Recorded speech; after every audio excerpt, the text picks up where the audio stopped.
Cek. Bismillah.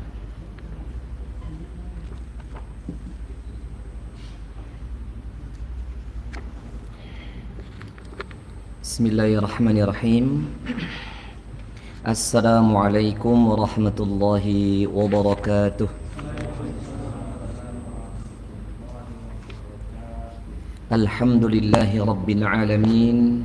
Wassalatu wassalamu ala asyrafil anbiya'i wal mursalin Sayyidina wa habibina wa syafi'ina wa maulana Muhammadin sallallahu alaihi wasallam wa ala alihi wa ashabihi wa man tabi'ahum bi ihsanin ila yaumiddin amma ba'. Faqala Allah ta'ala fil Qur'anil Karim, a'udzu billahi minasy syaithanir rajim. Ya ayyuhalladzina amanu taqullaha wal tanzur nafsum ma qaddamat lighad wattaqullah innallaha khabirum bima ta'malun. Shadaqallahul azim wa sadaqa rasuluhul karim. Ayyuhal hadirin, jamaah yang dirahmati dan diberkahi oleh Allah, amin. Alhamdulillah, tidak henti-hentinya kita bersyukur hanya kepada Allah Subhanahu wa ta'ala yang hingga saat ini masih memberikan kenikmatan kita di atas iman dan Islam. Bahkan nikmat dunia yang kita rasakan tidak pernah berhenti Allah Ta'ala beri kepada kita. Larus napa boten? Sampai Kanjeng Nabi menyampaikan dalam kalimatnya yang mulia, tidaklah akan sempurna rizki seorang hamba sampai kematian datang pada dirinya. Jadi kalau selama kita masih hidup, rizkinya belum sempurna. Rizkinya belum sempurna. Jadi kalau mau sempurna ketika kita sudah mati. Udah siap? Belum. Dosanya akeh, amalnya masih segede. Harus nabutan. Sudah sithik, akeh cacate pula gitu. Harus nabutan. Nah, itu kita itu. Ya, semoga Allah Ta'ala bi asma'ikal husna ighfir lana dzunubana. Amin Allahumma amin. Baik jamaah, yang kedua, selawat beserta salam semoga selalu tercurah kepada qudwah hasanah kita habibina wa syafi'ina sayyidina Muhammad sallallahu alaihi wasallam. Semoga Allah Ta'ala mengumpulkan kita dalam rahmat Allah dan syafaat baginda Nabi sallallahu alaihi wasallam. Kita lanjutkan pembahasan Kitabul Adab, Kitabul Jami', dan telah sampai kepada kita ini bab yang berikutnya. Jadi babul adab selesai, kita masuk babul birri wassilah, bab berbuat kebaikan dan silah. Apa makna al-birru wassilah di sini? Jadi nanti ke depannya hadis demi hadis yang kita akan temui ada dua tema. Pertama, al-birru bimakna yakni birrul walidain, berbakti kepada kedua orang tua. Nanti ada penjelasannya banyak. Kemudian wassilah bimakna silaturrahim, menyambung tali rahim. Nah, di sini jamaah, menurut para ulama di kitab-kitab kita, kitab-kitab ulama ahli sunnah wal jamaah, ulama aswaja, khususnya ulama-ulama dunia yang bermadzhab Syafi'iyah, dan juga terkhusus lagi ulama-ulama Nusantara, semua sepakat ittifaq. Yang lebih arjah itu tentang makna silaturahim harus kita kupas. Apakah benar ketika saya ke rumah Pak Endri itu disebut silaturahim menurut makna syariat? Apakah benar ketika misalnya Pak Abdul Hamid itu yang mana orangnya? Enggak ada. Itu misalnya ke rumahnya Dr. Saiful, itu silaturahim? Atau misalnya kita nonggo, bahasa Jawa nonggo nggih, saya mau ke silaturahim ke tetangga, apakah itu secara syar'i itu benar, ataukah makna silaturahim itu hanya bahasa yang digunakan, uruf adat kebiasaannya warga Indonesia? Ini mau kita kupas biar tidak jadi salah paham, karena ganjarannya sangat besar yang Allah Ta'ala janjikan dan Kanjeng Nabi sampaikan ketika silaturahim ini benar-benar dikerjakan. Masya Allah, udaranya mendung ya jemaah ya, sampai ke dalam masjid mendungnya. Masya Allah, ngantuk jemaah. Jangan lupa baca doa Bismika Allahumma, turu kabeh tak ninggal mulai ini. Ono yang sudah tekan Mekah kayak glosor ler ngono ya. Tadi itu saya dari Ungaran sampai sini itu hujannya deras sampai Masya Allah. sampai itu enggak terlihat itu jalan itu luar biasa ya, tapi diberi keselamatan sama Allah sampai di sini dengan selamat. Makanya mohon maaf ini terlambat bukan karena mau saya, karena jalanan itu enggak tampak sama sekali tadi itu. Baik, kita akan bahas yang pertama, walaupun hadis pertama ini nanti membahasnya langsung kepada silaturahim. Gini jamaah, al-birrunya, birru walidain ini nanti kita akan bahas setelah silaturahim ini merupakan variabel. Apa sih variabel Ustaz? Jadi silaturahim itu merupakan bukti nyata orang itu berbakti sama orang tua. Ya, salah satu bukti nyata seorang hamba berbakti sama orang tua itu silaturahim. Nah, kalau kita nggak tahu makna silaturahim secara syar'i, secara dalil, istinbat dalil, maka kita nanti nggak bisa berbakti sama orang tua. Karena jamaah, al-birru walidain wa huwa ma yuqabalu al-uquq. Birru walidain itu adalah sesuatu yang berbanding terbalik dengan durhaka sama orang tua. Ya. Jadi durhaka sama orang tua itu lawannya apa? Berbakti. Berarti kalau tidak silaturahim, kategorinya apa? Birru walidain, berbakti atau durhaka? Saya mau tanya. Jadi kalau misalnya dia itu tidak menyambung tali rahim, tidak silaturahim, itu berbakti apa durhaka? Nah, makanya sebelum definisi atau birrul walidain lebih banyak, kita akan bahas dulu makna silaturahim, yakni adalah wahya al-ataf war-rahmah. Makna dari silaturahim itu adalah menyambung sesuatu yang ar-rahmah. Maknanya apa? Kasih sayang dan cinta. Itu dulu. Yang kedua, wal muradu biha al-ihsanu ilal aqrabaini min dzul nasabi wal ashar. Jadi yang dimaksud secara syariat silaturahim itu menyambung tali rahim yang ada hubungan nasabnya, hubungan darah. Paham? Jadi misalnya ring satu, bapak, ibu dan anak-anak. Ya, makna silaturahim itu yang disambung itu yang ring satu itu. Jadi kalau saya ke rumah Pak Endri, ke rumah Pak Wakil Direktur kita, ya, rumahnya kan juga di GTP ya dok ya. Saya ke sana itu bukan silaturahim secara syar'i. Panjenengan itu ke rumah selain ring satu itu bukan silaturahim, makna syariat. Tapi kalau maknanya bahasa Indonesia, urufnya orang Indonesia, kebiasaan orang Indonesia, maknanya apa? Ya berkunjung, betul apa enggak? Saya mau main silaturahim ke rumahnya Pak Sintan, ngatan. Paham? Ngerti sih? Wah ini kayaknya udah nyenyak banget tidurnya aja mah. Masya Allah, ini sholat malam tadi malam kenceng banget ini. Sholat malamnya luar biasa. Sholat subuh, dikir, duha, kerja, belum istirahat. Maka pas istirahatnya jam istirahat. Habis sholat, bersandar di bawah AC baca doa, bismika, gitu. Anjir. Apalagi sing ora ketok ning buri wis tentang ora ketok. Pakai masker ngata ora ketok itu. Lanjut ya. Baik. Jadi yang dimaksud di sini adalah menyambung tali rahim. Lah kalau setelah ring satu, lalu kepada siapa? Kalau saudara kandung itu punya anak, keponakan disambung. Setelah ring satu selesai, nanti ada dalam kitab Adabul Mufrad Al-Imam Al-Bukhari rahimahullah, naik ke jalur ibu, disambung itu kakek nenek, paman, bibi, disambung itu namanya silaturahim. Paham jamaah? Barisan nasabnya ibu sudah, nasabnya ayah jangan dibalik ya, ini aturan syariat. Kita jalurnya ke ibu dulu baru ke ayah. Paham maksudnya? Karena ibu punya hak kepada kita berapa kali dibandingkan ayah? 3. Ingat ya, ummuka summa ayu ya Rasul. Kemudian siapa lagi ya Rasulullah? Abaka, ayahmu. Berarti ngapunten Pak, jenengan punya anak, jangan cemburu, bahasa anak muda jangan jealous. Kalau anaknya itu lebih dekat cedak sama ibu sama uminya, sama umahnya, sama mboe, lo itu haknya dia itu. Ngaknya ibu 3 kali, kita yang keberapa? Keempat. Maka dari jalur nasab pun ketika silaturahim ke ibu dulu, baru jalur kita, ayah ibu kita, gitu ya, saudara-saudara kandung kita disambung oleh anak-anak kita. Lah kemudian yang kedua, kenapa harus disambung? Karena berarti ada yang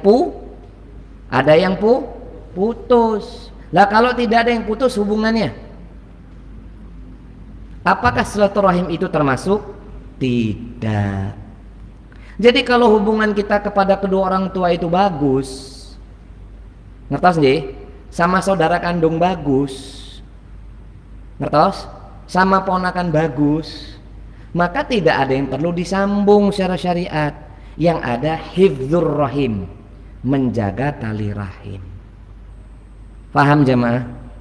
Paham ya? Ini dimaknai syariat loh ya, bukan makna uruf kebiasaan warga Indonesia, bukan. Tapi makna secara syariat.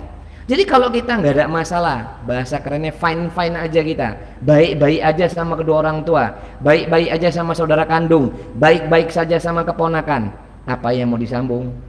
Wah, nggak ada yang putus. Bisa jadi putus hubungannya kita itu ke kakek nenek kita, lah itu yang disambung. Bisa jadi kita putus ke paman bibi kita, sepupu kita, itu yang disambung. Tapi pembahasan ini di sini lebih tertuju kepada pembahasan internal ring 1 dulu. Ring 1 berarti siapa? Ayah, ibu dan saudara kandung. Karena saya yakin, seyakin-yakinnya tidak jarang di antara kita kaum muslimin hubungan sesama saudara kandungnya bermasalah. Laras bobotan, saya ngaku dapat pahala insya Allah. Saya ngaku insya Allah diampuni dosa-dosanya. Ya. Sama orang baik, sama orang luar, orang lain baik hubungannya. Sama saudara kandung, na'udzubillah, kayak ndak pernah berhubungan. Itu syaiton jamaah yang menggoda diri kita. Sama saudara kandung bencinya bukan main. Kalau ahlul ibadah, kalau kita nih orang yang ahli ibadah katanya, orang yang rajin pengaosan katanya, rajin zikir dan sholawat katanya, kok sama saudara kandung itu ndak baik hubungannya, ini ndak berguna. Paham jamaah? Ngertos? Loh iya, kenapa gitu? Jelas dalilnya. Jangan sering dengar kok dalilnya niku. Innas sholata tanha 'anil fahsya'i wal munkari. Sesungguhnya sholat dapat mencegah perbuatan keji dan mungkar. Lah, kalau putus tali rahimnya, perbuatan mungkar enggak niku? Lah, berarti sholatnya yang bermasalah. Lah kalau sholat yang bermasalah, pasti poin-poin yang lain ikut masalah. Karena Kanjeng Nabi ngendika, innas sholata imaduddin, atau as-sholatu imaduddin. Sholat itu tiang agama. Lah kalau agamanya aja, sholatnya itu aja nggak tegak, lah terus yang mau disanggani ku apa? Mesti masalahnya kemana? Efeknya, efek sosialnya kepada keluarga. Saya nggak bisa bayangkan ya, na'udzubillah. Semoga yang belum sholat diberi hidayah, amin Allahumma amin. Semoga keluarga kita yang belum sholat semoga diberi hidayah, amin Allahumma amin. Kenapa kadang-kadang di keluarga kita ini masalahnya itu mubeng wae ning kono, bulet wae ning kono, itu mesti masalah sholatnya. Sudah sholat mesti ada masalah sama keluarga, mesti kita punya masalah dalam tata cara ibadah dan tujuan ibadah. Ngertos?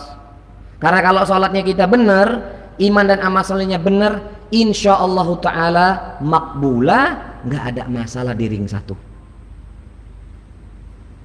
Gak akan ada masalah sama saudara kandung.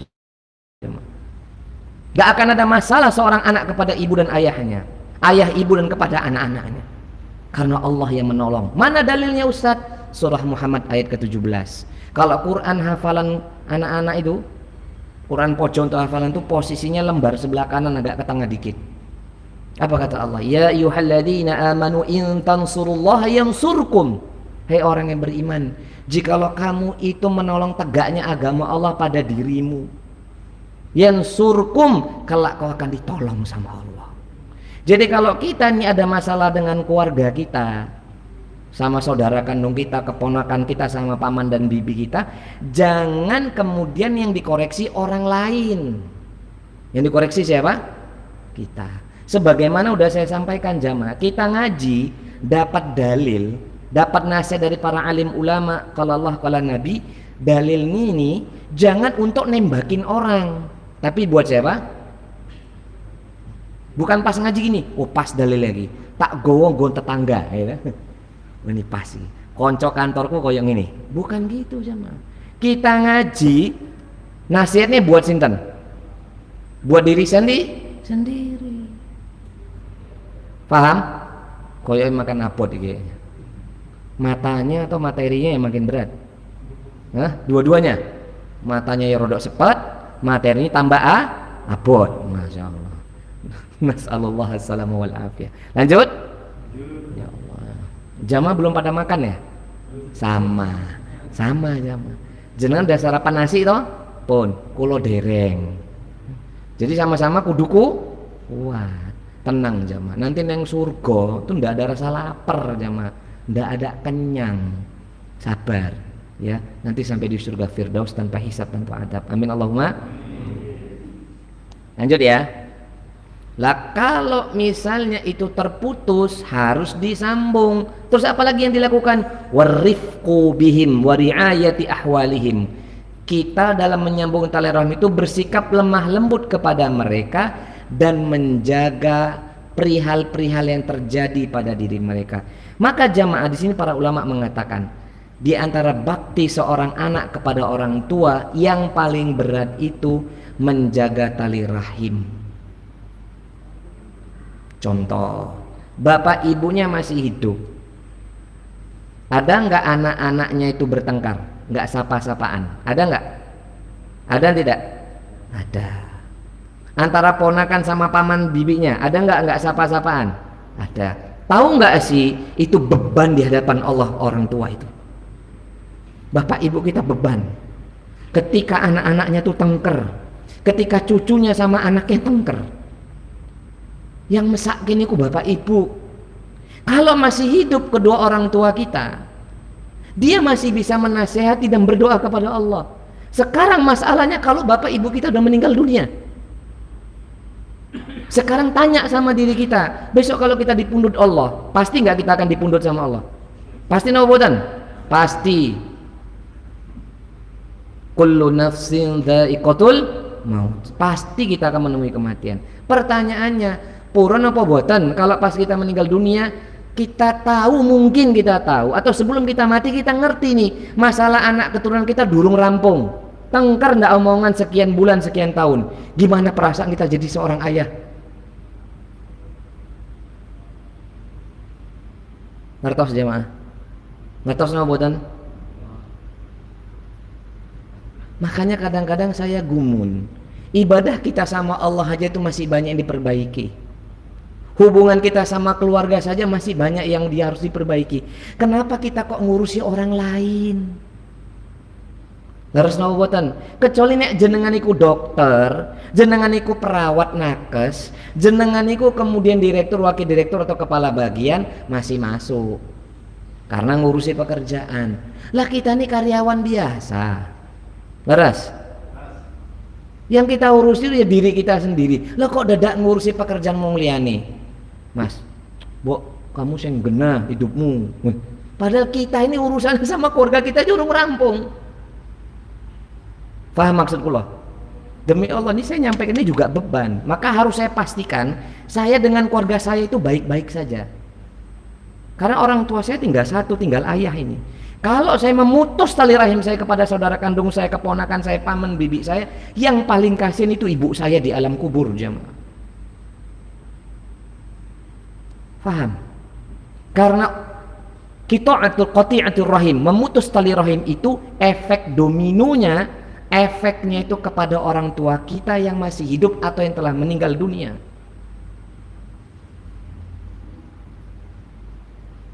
Dan ini bukan perkataan saya, ini perkataan alim ulama berdasarkan dalil-dalil sahih. Maka perhatikanlah jemaah, kenapa kita kasih judul makna dan fadilah silaturahim? Karena banyak yang gak paham di antara kita. Banyak di antara kita yang ibadah untuk dirinya sendiri. Banyak di antara kita yang solih untuk dirinya sendiri. Banyak yang dia ingin bahagia, senang, baik-baik saja untuk dirinya dan keluarganya sendiri. Dia gak pikir itu pamannya, dia gak pikir itu saudara kandungnya, dia gak pikir itu keponakannya, dia gak pikir itu sepupunya. Dia nggak pikir kakek neneknya mungkin telah tua renta, yang dia pikir dirinya sendiri. Leres napa boten? Ya. Maka kalau alim ulama kita, kalau di Indonesia misalnya baru aja meninggal, insya Allah waliullah Mbah Mun, insya Allah ya, rahimahullah, wasi'ur rahmah, amin. Itu anak yakin, saya yakin itu masalah beliau selesai itu di keluarga, nggak ada insya Allah punya masalah dengan keluarga. Maka pantas dia menjadi ahlu taqwa wa ahlul magfirah. Kenapa derajat kita nggak naik-naik jamaah? Karena kita punya masalah dengan keluarga itu nggak selesai-selesai masalahnya. Kenapa kita jatuh dalam maksiat di lubang yang sama? Mungkin karena kita punya masalah dengan keluarga kita jamaah. Paham ini? Ngertos? Nah, maka kalau ini mau kita sambung, Kanjeng Nabi alaihi salatu wasallam itu bersabda. Dari ini saya baca dulu, Al-Imam Al-Hafidz Ibnu Hajar Asqalani an Abi Hurairah radhiyallahu ta'ala anhu qala. Dia menukil hadis dari sahabat Abu Hurairah radhiyallahu ta'ala atasnya. Dia berkata, qala Rasulullah sallallahu alaihi wasallam. Apa kata Kanjeng Nabi jamaah? Man ahabba ayyubsata alaihi fi rizqi wa ayyun sa'alahu fi atharih falyasil rahimahu, akhrajahu Al-Bukhari. Siapa yang sangat suka, sangat ingin diperluas rizkinya dan dipanjangkan usianya, maka sambunglah tali rahim. Ketika kita dengar dalil ini dulu, kita sangka kalau kita ke rumah tetangga kita tadi, gitu kan, nanti akan tambah rizkinya. Laras sahabatan, tambah rizkinya Pak Ustadz. Buktinya pas pulang dari rumah Dr. Saiful di Sangu Mangga misalnya. Contoh, depan rumah beliau itu pernah diajak itu ada durian binje, kok durian sih? Apa namanya? Rambutan binje. Pulang di Sangu. Ini bukan bagian dari ini. Paham maksud saya? Jadi kalau saya berkunjung ke rumah jenengan itu namanya bahasa Arabnya apa? Ziarah. Ziarah itu bukannya ziarah kubur jamaah. Sekondi Pak Ustadz, ziarah. Oh, siapa yang mati Pak Ustadz? La haula wala quwata illa billah. Makanya alim ulama kalau ngomong sama orang awam nggak mungkin ngomongnya ziarah, pasti ngomongnya apa? Silaturahmi. Ngerti toh? Menyesuaikan pemahamannya masyarakat. Tapi kalau yang diomong itu santri, saking pundi Pak Yai? Ziarah teng dalamnya habaib sinten. Nah, ngeten. Paham maksud saya? Itu pasti ngomongnya ziarah. Ziarah itu maknanya apa? Berkunjung. Paham? Lah kalau kita mau dipanjangkan rizkinya, diperluas rizkinya, ditambah usianya, sambung tali rahim yang putus, mekaten. Paham ya? Paham ya? Nah, ya kan nggak mungkin tuh jamaah. Rizkinya diperluas, usianya ditambah, amalnya itu receh, kan nggak mungkin. Paham? Coba dimainkan rasionalitasnya nih, rasionalnya dimainkan. Logikanya coba direnungin. Mungkinkah ganjaran sebesar ini diluaskan rizkinya, dipanjangkan benar-benar usianya hanya karena saya main ke rumahnya Pak Endri? Mungkin nggak? Nah, tapi ada sesuatu amal yang besar, yang itu berat untuk dilakukan, tapi harus kita lakukan. Maka jazanya setimpal. Maka ulama membuat kaidah innal jazaa min jinsil amal. Sesungguhnya balasan dari Allah setimpal dengan amal perbuatan. Nek atine abot untuk nyambung tali rahim yang putus, maka ketika kita sambung legowo hatine, sabar hatine, cash. Dua hal langsung dapat. Insya Allah. Paham? Maka coba direnungin jamaah. Apalagi yang orang tuanya sudah meninggal dunia. Renungin, kasihan mereka tuh di alam barzah. Kalau tahu anak-anaknya, cucunya, saudara kandungnya itu tidak baik hubungannya sama kita, kitanya nggak mau ngalahin sowan kepada paman bibi kita, kepada pak de, pak le, bude, bule, kape lah, uncle atau auntie, ya bener bahasa Inggrisnya gitu ya. Bahasa Arabnya ammun sama ammah atau khallun sama khallah. Kita nggak nyambung gitu, mesake orang tua kita itu. Lanjut enggak ini? Hah? 5 menit lagi pulang kok jamaah. Oh enggak ya, 10 menit lagi. setengah jam lagi. Oh iya, wah lanjut ini. Lah jamaah, di sini akan kita jaza. Jenengan udah ngerti ya, nyambung tali rahim berarti yang putus. Oke lah, thayyib. Mungkin kita ada masalah dengan keluarga kita. Kita ingin sambung ini. Paham ya? Ke paman bibi. Soalnya gini loh jamaah, gini. Yang ingin saya sampaikan dulu, start from the end-nya. Ada orang yang berpikir dan berkeyakinan kalau orang tua kita sudah meninggal dunia, urusan berbakti sama orang tua selesai. Leres napa boten? Ya kan, kebanyakan kita kan gitu tak? Kalau bapak ibu kita sudah sudah meninggal dunia, kita memahami menurut pemahamannya kita, bakti kita sudah selesai. Betul apa enggak? Betul apa enggak? Subhanallah jamaah, itu menunjukkan kita memang betul-betul butuh banyak belajar. Ternyata bakti kita kepada mereka setelah mereka meninggal dunia jauh lebih banyak dan lebih panjang waktunya. Makanya kenapa kita belajar.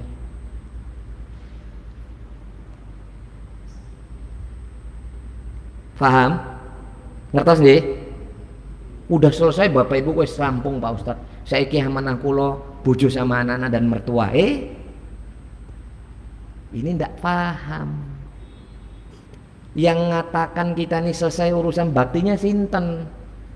Menurut saya, jangan menurut kita, menurut alim ulama yang berdasarkan kitab-kitab para ulama Ahlussunnah wal Jamaah. Leres? Dalil-dalilnya wonten napa boten? Itu dicari lah, itu mau kita belajar. Baik, anggap saja kita ada masalah sama paman bibi kita, mungkin masalah dengan keponakan kita, mungkin pokoknya ring satu naik ke atas semua gitu ya, mungkin ada masalah. Sekarang mau kita sambung. Apa balasannya?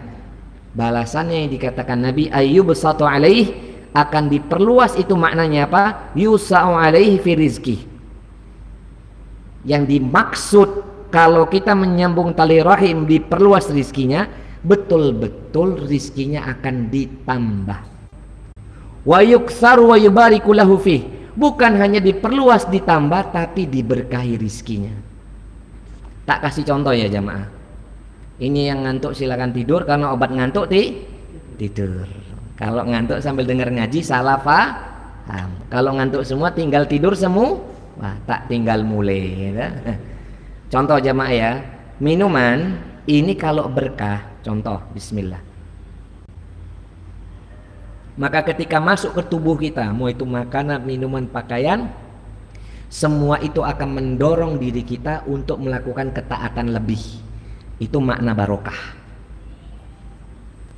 Jenengan jangan salah paham, barokah niku maknanya niku yang kita gunakan itu biar dorongnya kepada ketaatan itu besar. Bahkan di depan kita itu disiapkan oleh Allah Ta'ala kebaikan yang banyak. Kita ditolong, diberi kemudahan untuk melakukan itu. Itu makna berkah. Mobil kalau berkah pasti melangkahnya di tempat-tempat yang baik. Rumah kalau berkah, hidupkan sholat sunnah, sholat malam, tilawah Quran, zikir, sholawat dan seterusnya. Paham ini jemaah? Uangnya banyak, bahagiakan orang tuanya. Itu namanya berkah. Tapi kalau makanan, minuman dan semuanya nggak berkah jamaah, apa yang terjadi? Dorong yang kepada maksiat lebih kuat. Tidak ada penghalang antara dia dengan maksiat tersebut. Itu namanya nggak barokah. Lost doll. Nah yang mau kita cari itu nggak ada pilihan yang ketiga ya. Banyak tapi tidak berkah, atau sedikit asal berkah. Nggak ada yang ketiga. Ngoronos yang ketelu. Nah, tak tanya aja jamaah, banyak nggak ada berkahnya tapi dikit berkah, pilih yang mana? Ya nggak ada pilihan ketiga pak, dikit berkah. Sekarang pertanyaan yang kedua, kita ini dikasih banyak nggak berkah tapi cukup berkah. Nah, cukup berkah tapi cukupnya kan relatif. Ono yang bilang rumah 2 cukup beserta isinya enggak pak? Ya enggak. Isinya langsung bapaknya tahu maksudnya. Ya. Itu alim ulama aja yang kayak gitu ya, kalau kita ya mandak ya. Ya Pak Endri mungkin mau ya. Alhamdulillah. Setunggal mawon ya. Paham nih jamaah, paham maksud lo? Tapi kalau ada pilihan yang lain, banyak dan akeh tunggali. Jadi kalau mau dikasih banyak dan berkah itu sambung tali rahim. Ngerti sih?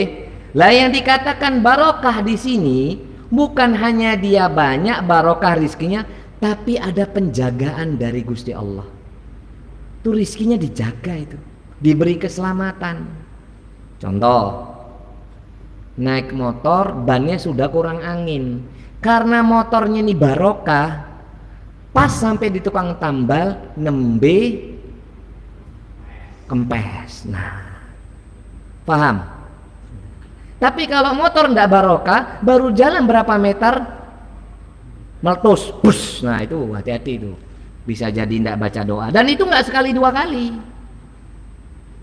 sering terjadi. Tumbas HP, gitu, nggak barokah, dari harta yang tidak barokah, mesti masalah. Tibo bolak-balik, tibo langsung hilang tuh, wassalam tuh.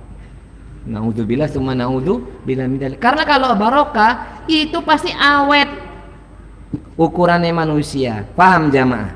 Makanya cinta mawaddah warahmah, lahirlah kesakinahan, rumah tangganya itu awet sampai kakek nenek. Yang memisahkan hanya kematian.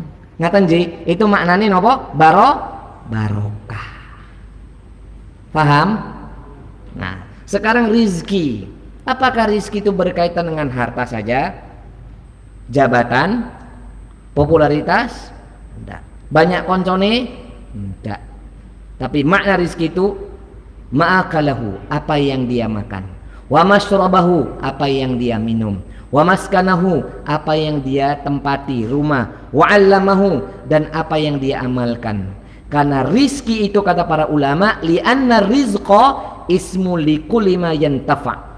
Makna rizki itu segala sesuatu yang ada manfaatnya, itu maknanya rizki.